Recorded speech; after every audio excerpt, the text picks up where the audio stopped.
आज हम इस वीडियो में बात करेंगे इकोनॉमी के एक छोटे से कंसेप्ट की, लेकिन बड़े इंपॉर्टेंट कंसेप्ट की। और वो कंसेप्ट क्या है? इन्फ्लेशन टैक्स, जिसे हम लोग हिंदी में मुद्रास्फीति कर कहते हैं। कई सारे स्टूडेंट ने मेरे से पूछा कि सर क्या होता है, इसके बारे में बताएं आप। तो मैंने कहा कि वीडियो के माध्यम से आपको समझा दिया जाए। तो इन्फ्लेशन टैक्स क्या है? ये कोई ऐसा टैक्स नहीं है जो गवर्नमेंट हम पे लगाती है। न डायरेक्ट टैक्स है, न इनडायरेक्ट टैक्स है, न सर्विस टैक्स है, न जीएसटी है, कुछ नहीं है। ये टैक्स है जो आप लंबे समय तक कैश रखते हैं तो कैश की परचेजिंग पावर, कैश की खरीदने की क्षमता जो है कम हो जाती है। उसे हम जितनी कम होती है उसे हम इन्फ्लेशन टैक्स कहते हैं। इसका डेफिनेशन में लिखा है यहाँ पर, it is a kind of penalty. ये पेनाल्टी है for holding the cash during a high inflation period. यानी इन्फ्लेशन के समय अगर लंबे समय तक कैश अपने पास रखेंगे तो वो कैश जितना आज खरीद सकता है उतना एक साल बाद नहीं खरीद सकेगा। इसको एग्जांपल समझते हैं। मान लीजिए कि आज आपके पास ₹1 लाख कैश है, आपके पास ₹1 लाख कैश है, और इस 1 लाख कैश से आप सपोज कीजिए कोई भी सामान परचेज कर पाते हैं। मान लीजिए कि आपने आज इस 1 लाख रुपीज कैश से 20 ग्राम गोल्ड आपने परचेज कर लिया।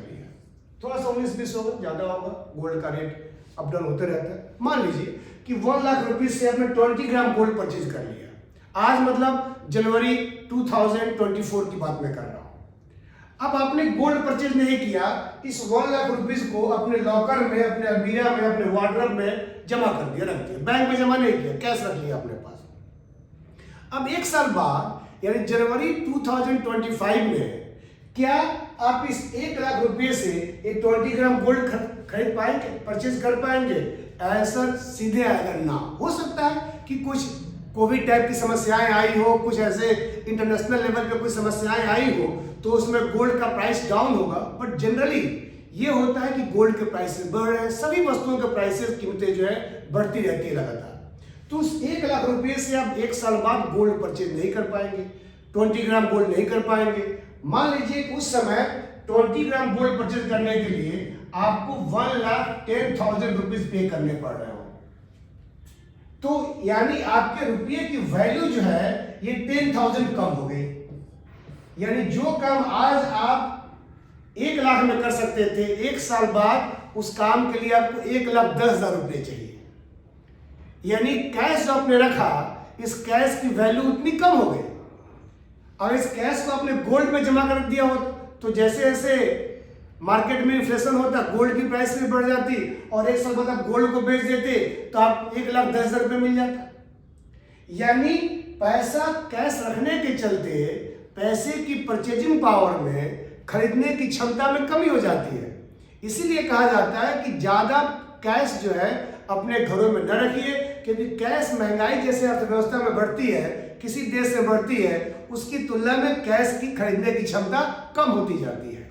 लेकिन चूंकि लोग बस ब्लैक मनी होते हैं, इनकम टैक्स भरते नहीं है, तो वो कैसे रखते हैं, वो कहाँ रखेंगे?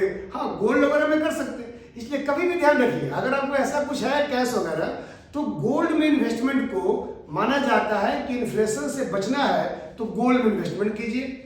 और सही के पैसे हैं तो आप कहीं बॉन्ड में लगा दीजिए, शेयर में लगा दीजिए, म्यूचुअल फंड में लगा दीजिए। लंबे समय तक कैश को होल्ड करने से कैश की परचेजिंग पावर में कमी होती है, और इसी जितनी कमी होती है उस कमी को हम लोग टैक्स के रूप में मानते हैं कि महंगाई के चलते आपके ऊपर टैक्स लग गया, यानी आपके कैश की क्षमता कम हो गई। तो उम्मीद करता हूं कि इन्फ्लेशन टैक्स जो थोड़ा सा कंसेप्ट था, ये कंसेप्ट आपके समझ में आया होगा। अगर फिर भी क्लैरिटी नहीं आएगी तो आप मेरे से पूछ सकते हैं, आप मुझे चैट कर सकते हैं, आप मेरे से बात कर सकते हैं, आप मुझे मैसेज कर सकते हैं, और मैं और बेहतर तरीके से इसको समझाने की कोशिश कर दूंगा आपको। लेकिन मुझे पूरा मानना है, पूरी विश्वास है मुझे कि सबको ये बात समझ में आ गई होगी। तो इस वीडियो में सिर्फ इन्फ्लेशन टैक्स की बात की है हमने। अगले वीडियो में कुछ और बातें करेंगे, किसी और टॉपिक की बात करेंगे। Thank you.